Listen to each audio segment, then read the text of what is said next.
chi, prana, whichever name you call. This is the real you. You know, what does Vedanta say? Go ahead and say. He says, how they describe the concept of a God? You know, what do they say about the universe itself? What they say is, before creation, because before there was nothing, there was no time and space.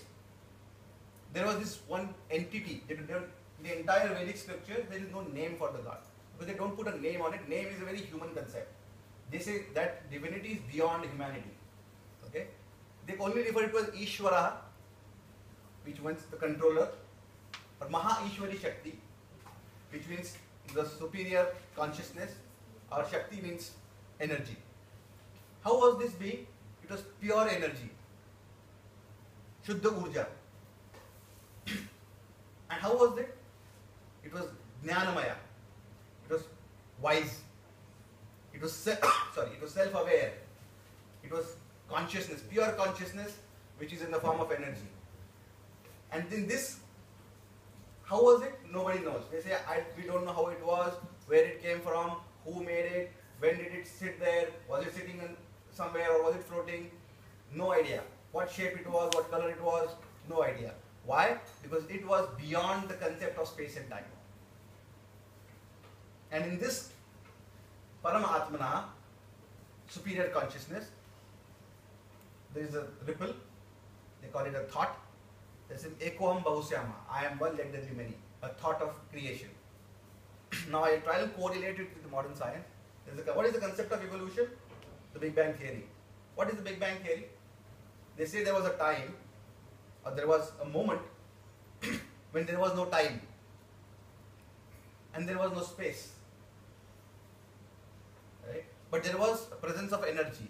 Where it came from, who made it, what color it is, how much it was it in megawatts, was it in higher unit, nobody knows. It was there. How shaped, it could be, they say, it could be as minute as a cell, or it could be as massive as the sun. Nobody really knows how it was and where it came from. And in that energy is one day an explosion, a ripple. And from this energy, Einstein says in his theory of relativity, mass was created. First time was created, space was created, and mass was created. Mass came from the 5 elements, the elements that form the periodic table. How does Vedanta say? From this Shuddha Urja came, from Nirguna came Saguna. From this pure energy, physical mass was created. What was Nirakara, without any shape or size, became Sakara.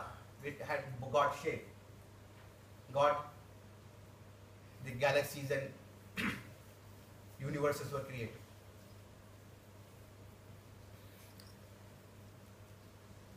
And from this pure energy, matter is created, is what Einstein says.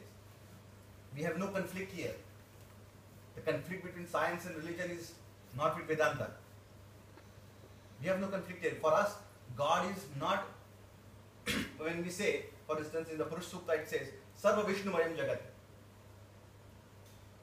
Whole world is made of Vishnu. When we say Vishnu, we don't mean that there's a blue man sitting in every cell.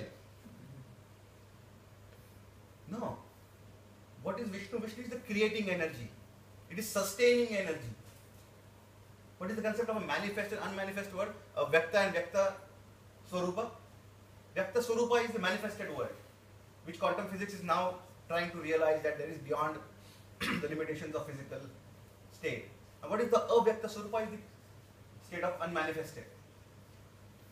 Like if you see an explosion, if you see a firecracker go away, you know what happens? You light the fuse and boom, there is a blast. What happens in the blast?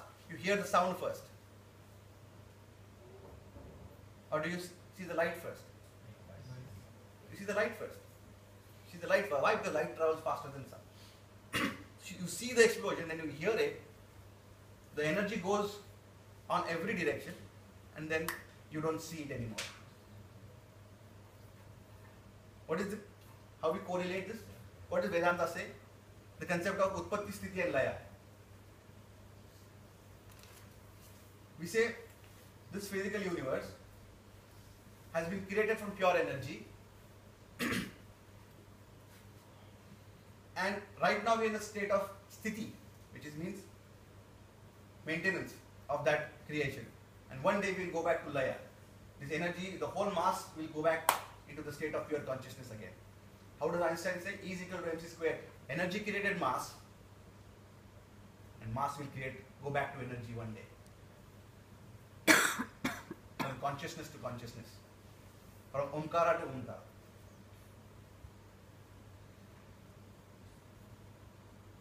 And how is the universe? Pure energy. Because this energy that was there runs through everything. Every particle that we know of is, what was Higgs boson, for instance? Higgs boson was a particle that probably has no mass, but is still existing because it is pure energy. There is no discrepancy with us. And this energy runs through the whole fabric of the universe. It runs through you and me as well. Everything that we know is pure consciousness. And is pure wisdom as well. And who we are? Who are we? The Vedic scholars say there is a very good corollary, or very good example. They give, they say, a mango seed, for instance. Everybody here has seen a mango seed? It's that size. Inside the mango seed is the entire tree already. With right conditions, this seed will one day become a massive tree and bear hundreds and thousands of fruits and create hundreds and thousands of seeds, thus creating millions of more mango trees. So that one small seed has the potential of creating hundreds or thousands of mango seeds. Similarly, they say every individual seed that is created is a seed of the universe. You have within you the same energy and consciousness that created the universe in a seed form. Bija Swarupa. In a Bija Swarupa, in a seed form. We are the seeds of this universe. From us can spring many more realities. And we don't even know what we can create. Vedanta says that a jiva is a soul, has to go through around 84 odd million, I'm probably wrong in the figure, but 84 odd million life and birth cycles to reach a human life. That's why human life is extremely special. You get the human life at the top of the ladder. Even the evolutionary sciences are saying that. We are the highest of evolutionary existence on this planet. Where do we go from here? What is the next step? God Himself. No shortcut. No compromise. Everybody who is born a human has the potential of becoming a God. Now when an Indian guy says a God, usually the connotations are four hands with conches and maces and chakras and everything. That's an artist's creation of how divine has to be. It has to be grander than a human. That's the artist's representation. Artist stuff, like Brother Sob at the back there. What is God? God is positivity within us. Is the healing potential within us. And we are pure consciousness, pure energy, infinite potential, infinite possibilities. It's our birthright to attain this divinity. And then there is the concept of Dvaita and Advaita. What is Dvaita? Duality and non-duality, singularity. You don't know your pure consciousness, you don't know what is within you, you don't know that you probably are the seed of the universe, you are Bija Swarupa. Because your mind doesn't let you know that. Your mind is creating duality. It is creating separation between your consciousness, your core consciousness and the physical world. And it tells you are just an average person. You have to be ill, you have to be sick, sad. That's all you can do. Why? Because it is getting controlled and programmed by the world. We don't program our mind. Everybody else programs us.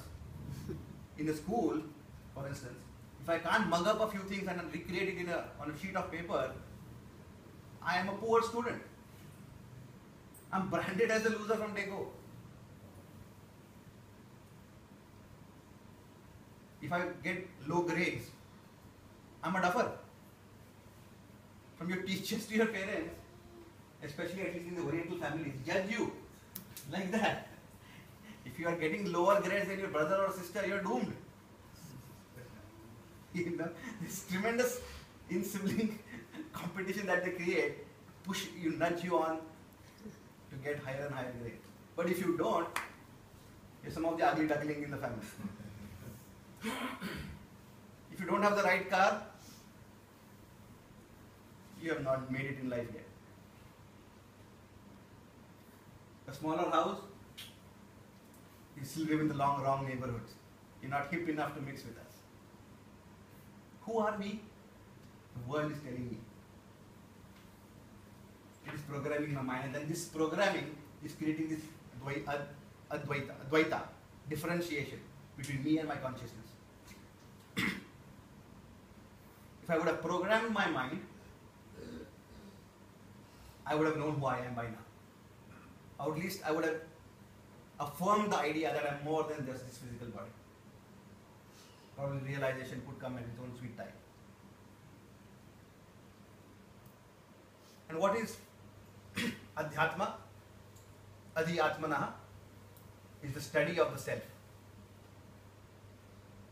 The science that takes you on the path of lowering of this duality and going towards singularity, affirmation of your own true self.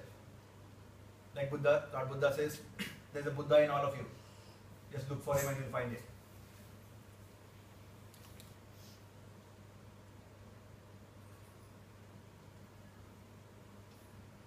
There's another concept very good in the Vedanta of, like I said, the Vyakta and Avyakta.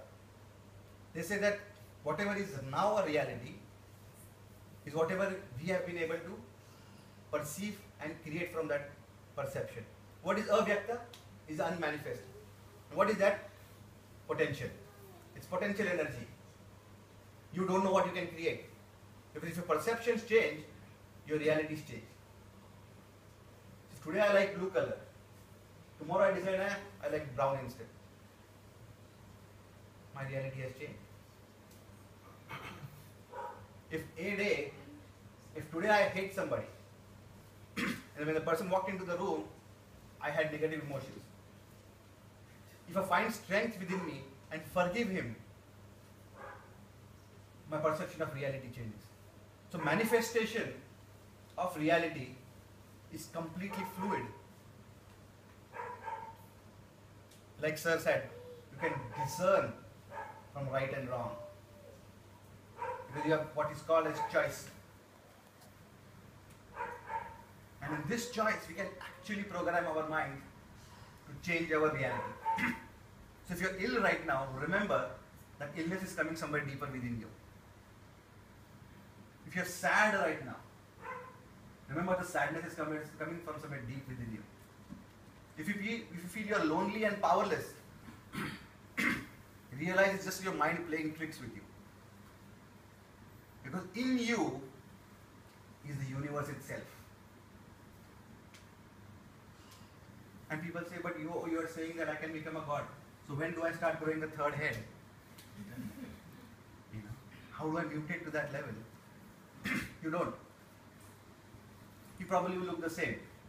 Somebody asked me a very interesting question the other day. The lady said, you mean